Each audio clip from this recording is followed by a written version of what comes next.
Hey everyone, welcome back.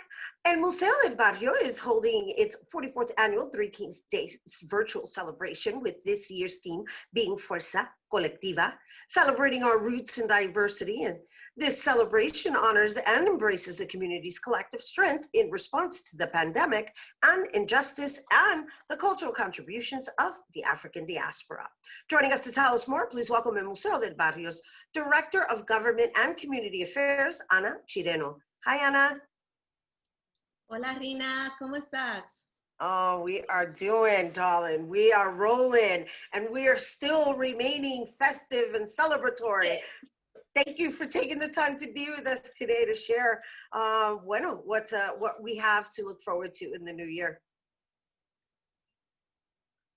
Rhina, we're absolutely excited to bring this year's 44th annual Three Kings Day Parade to all of our audiences. We're going to bring new elements to the parade that we really wouldn't be able to do if we were in the streets of East Harlem. So we're really animating our parade with a parranda direct from Puerto Rico, with a live workshop from Los Boleros de la 21. And we're also going to get a really close look at all of our honorees this year in a way that we really haven't done in the past. So we're really excited this year. Oh, so am I. I'm super excited about the entire programming. One thing you forgot to mention, which I think I'm super excited about more than anybody, is that the wonderful, our endearing character animation Tita, who's become quite popular through social media, is also going to be making an appearance at this year's virtual celebration.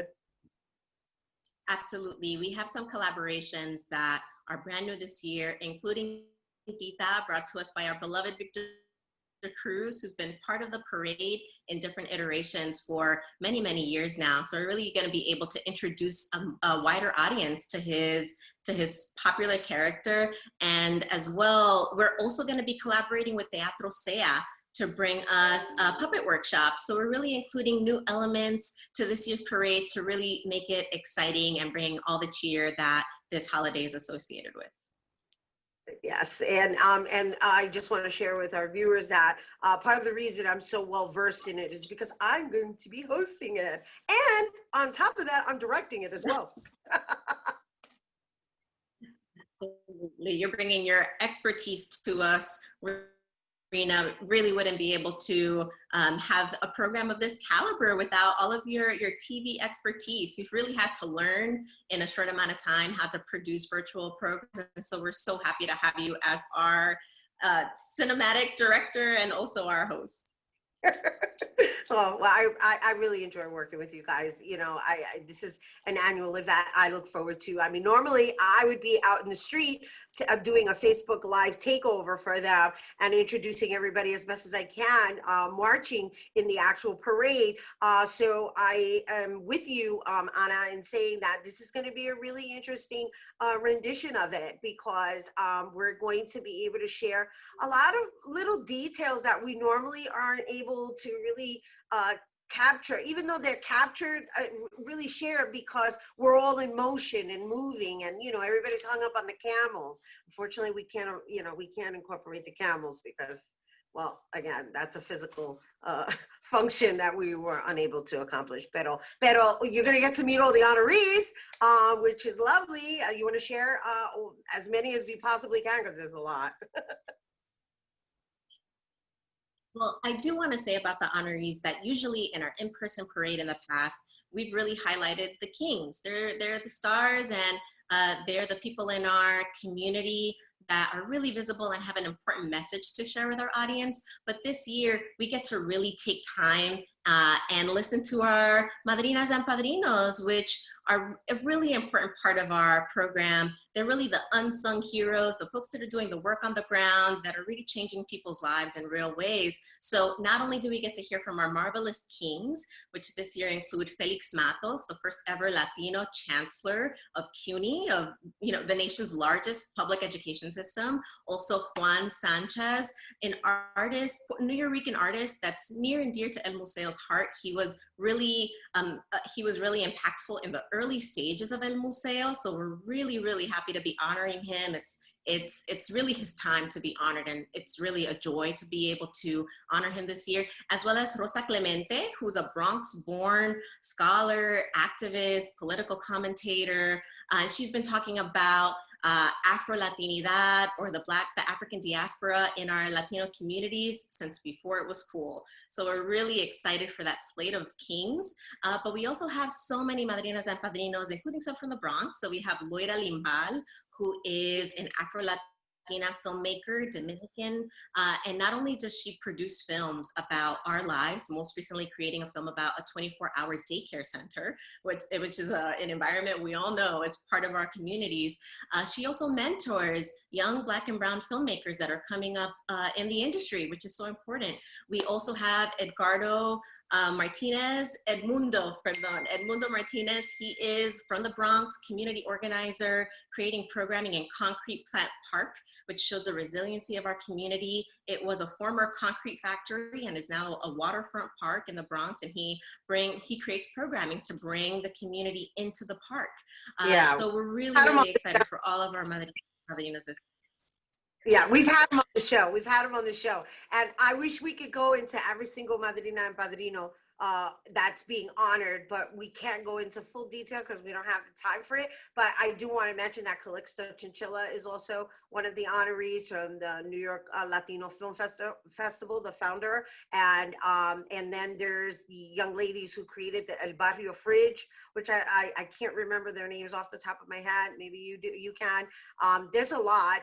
And there's Power Malu, who's also being honored. Let's see if I can think of this. Is all off the top of my head. But I know we're running out of time, and I didn't want you to get cut off, like just explaining who is being honored without us just summing up the entire event. Well, I did want to say that the El Barrio Fridge ladies, Chantel Johnson and Darielle Carter, they're born and bred East Harlemites, and it's another aspect of the parade in which we wanted to celebrate folks who are responding to the challenges of confronting COVID and also injustice in our community. And that's one example. They created a fridge that is kind of open source. People can come and leave food, but also take food if they need it. And it's that kind of spirit of resiliency that we want to celebrate this year in such an unprecedented year. And all of our honorees have some aspect of their biography and the work that they do that elevates that.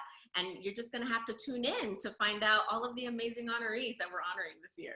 Exactly, and that's going to be taking place January 6th. And of course, all of this is also going to be on their website. And we also forgot to mention Minerva Soya, who is a former young lord, rather always a young lord, because we can't say former, even though the organization isn't as active. However, she is also the director of community affairs for the New York State Nurses Association, which falls in line with the first responders. And again, I just was piggybacking off of the fact that there's this celebration of those who have been operating from this place of being first responders and essential workers, which are the unsung heroes. Absolutely. We're even honoring, in that vein, first of all, also so honored to be able to honor a young lord during this year's parade. Another type of unsung hero from East Harlem, we're honoring Valerie Garcia, a librarian in the Aguilar branch, our beloved East Harlem branch. She's a Pura Belpre enthusiast. She's wearing Pura's costume, and she is really finding innovative ways to bring education, reading, excitement, for education in this moment to East Harlem families. So just an example of how we're really bringing the fruits of labor of folks who are really doing the work, important work on the ground. And we're seeing now, as a response to the pandemic, how important it really is for our neighborhood leaders to be doing the work that they do. Absolutely. United we stand. Thank you, Ana Chireno, Director of Government and Community Affairs at El Museo Del Barrio. Once again, you guys, the 44th annual Three Kings Day virtual celebration is taking place on Wednesday, January 6th from 11 to 12. That's the children's program. And then the all age program is from 6 to 7 p.m. It's free admission. For more info, go to elmuseo.org/3K2021. Don't go anywhere. Bobby C's Weekly Sports Roundup is coming up next.